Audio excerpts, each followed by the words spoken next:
I'm Landon. I'm Amanda. We're the Meikles. It was about a year and a half after we got married that... I don't know. Maybe I was just naive, but you kind of go into marriage thinking like, oh, first comes love, then comes marriage, then comes a baby. So we're like, okay, if we start trying now, like we can get pregnant, you'll be pregnant during the whole school year, you'll have insurance, we can have the baby, you only have to teach for a year. Yeah. And then, life will go on normal. That was 5.5 years ago.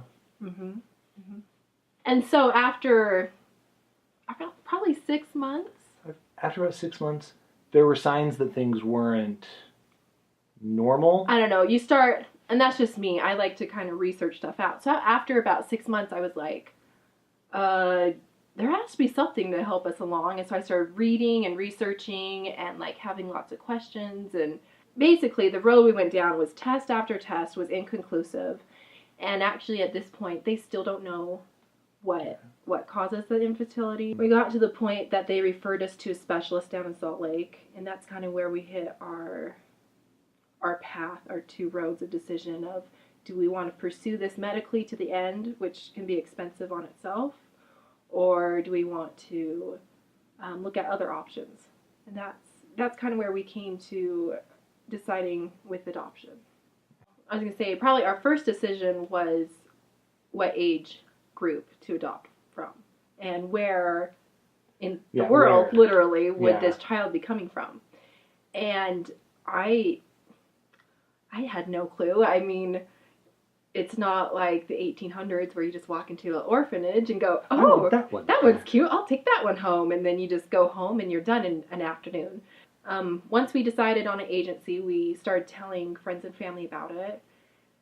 And we met with the agency, and they have certain requirements that you have to meet. So application fee. We filled out some paperwork. And then they reviewed our paperwork and accepted us. And then they're like, okay, you have to pay us $1,000 for the home study. And then once we've got receipt of that, then the home study can begin.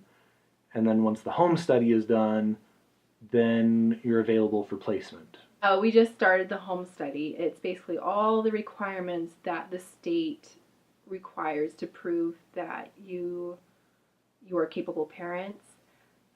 There's background checks to make sure you're not some criminal. Reference letters from friends and family that can, attest to your character and the fact that you're not meth dealers and stuff.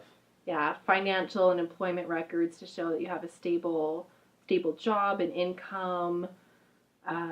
There's parenting classes we have to take. I think there's like 10 hours of parenting classes. And there's a whole list. There's a whole list of items we have to do. And then the social worker will come and kind of inspect our home, make sure there's not any like obvious hazards or anything like that. Like, we don't have a giant ditch full of broken glass in the backyard. And he'll interview us and kind of get a sense of our plans for parenting styles and things like that. But the whole process, they said on average, takes 2 to 4 months.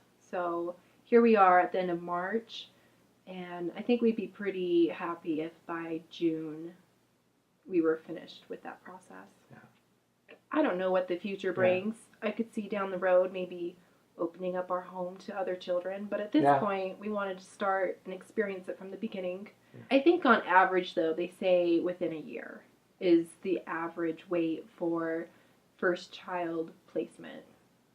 So I don't know, it'd be awesome if by Christmas, if that was our Christmas present. Yeah.